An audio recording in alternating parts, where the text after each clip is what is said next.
So welcome everyone to this interview today. We're really pleased to be joined by Naomi Wimborne-Idrissi, who's just been elected to Labour's National Executive Committee.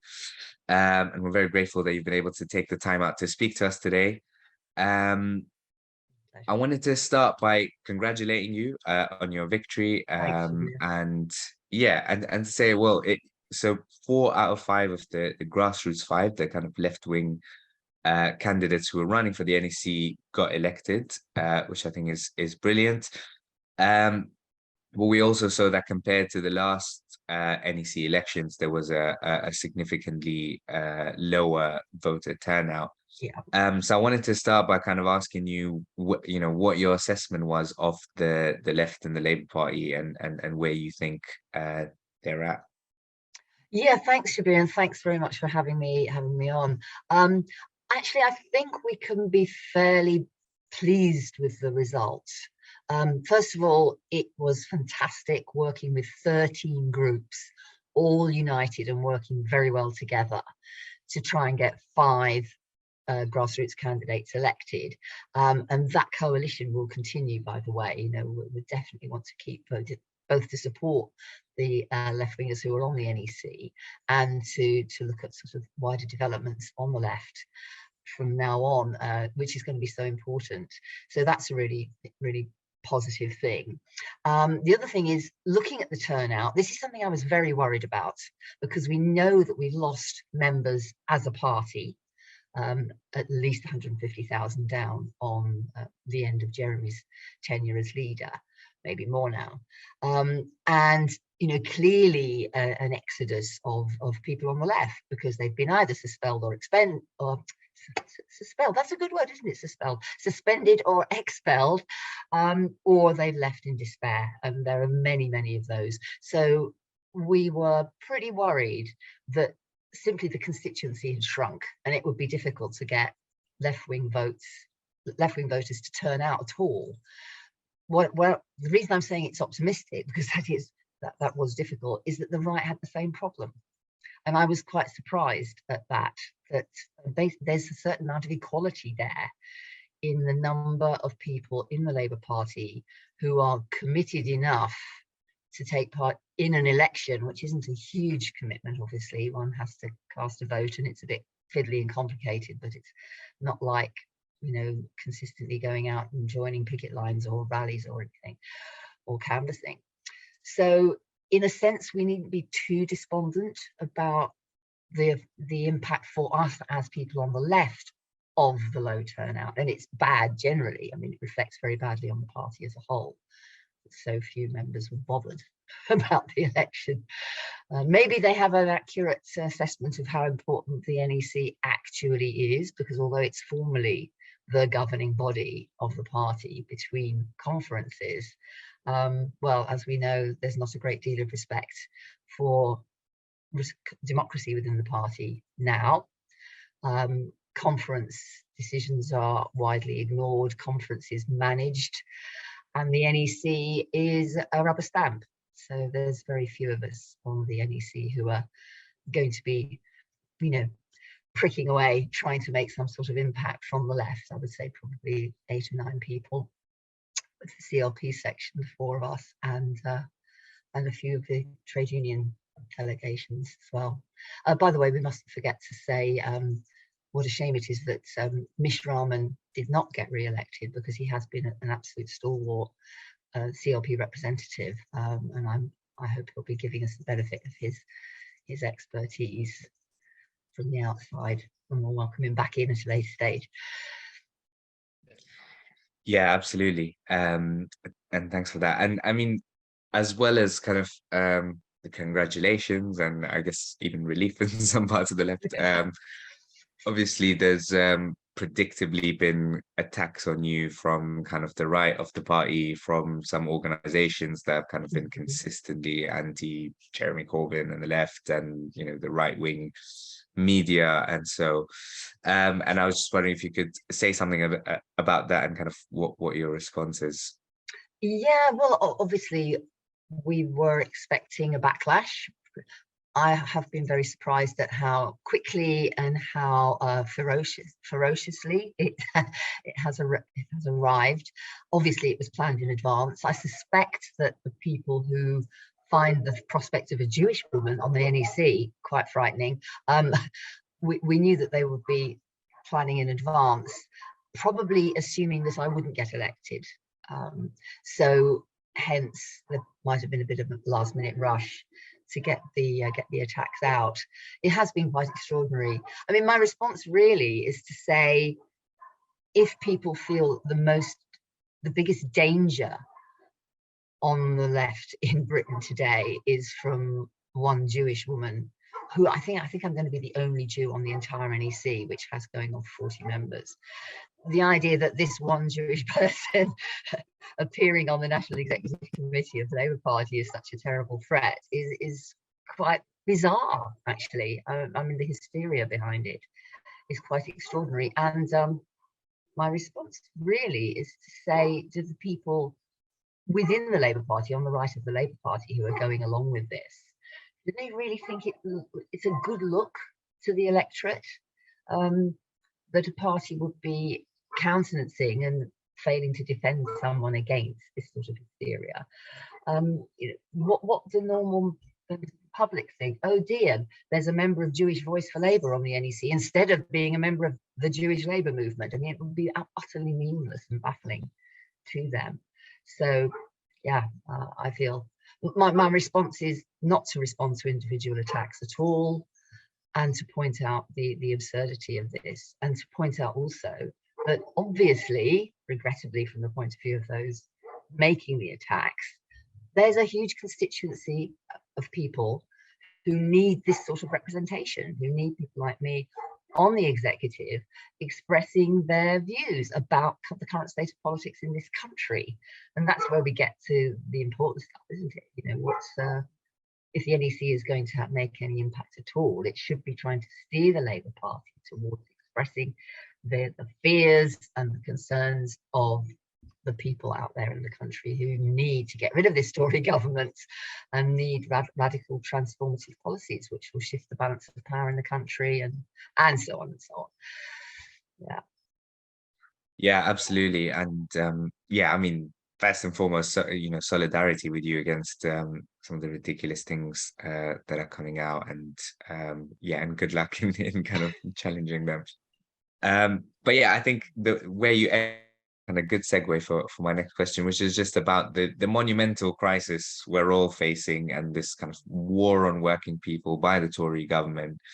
And in the last, throughout the pandemic and more recently with the current crisis, we have seen a kind of lackluster Labour leadership, which hasn't, taken the opportunity to oppose the government, which is offering kind of very solutions, if you can call them that, has kind of come up against trade unionists and, refusing previously shadow front bench members from visiting picket lines and so on.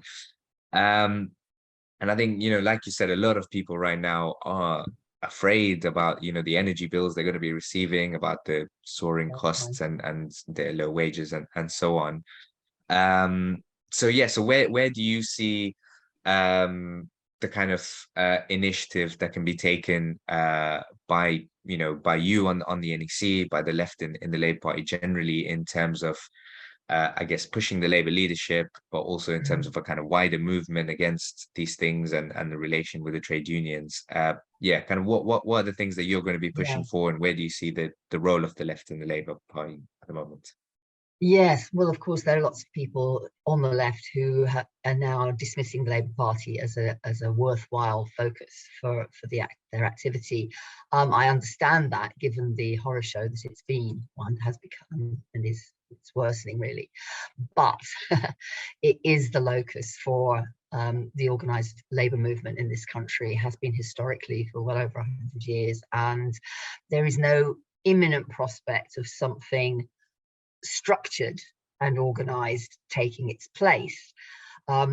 So I think we have to be there.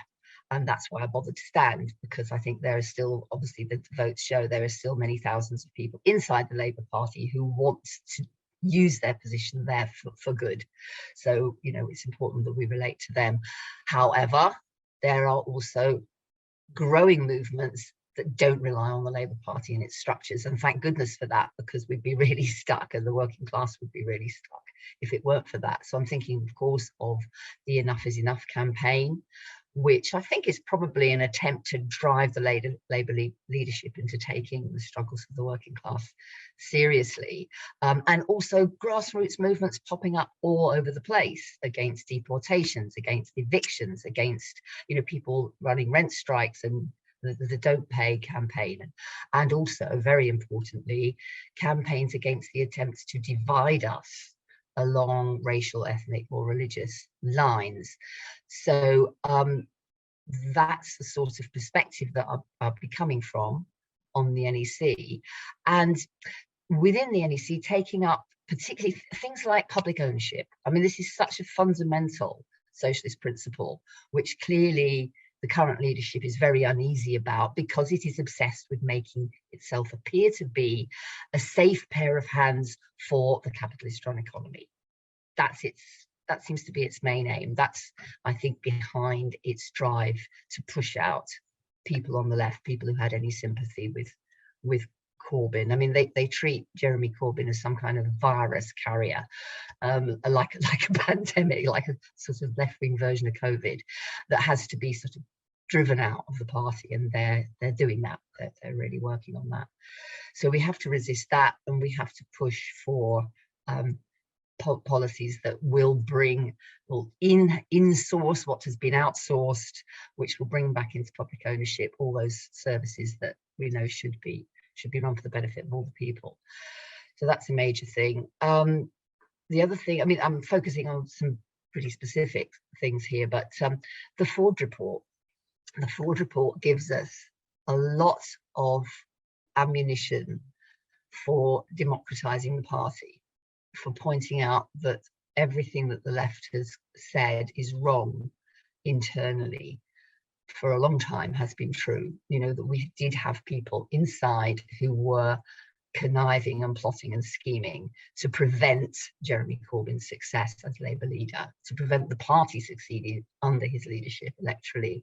And it also has revealed the appalling mishandling of racism in all its forms.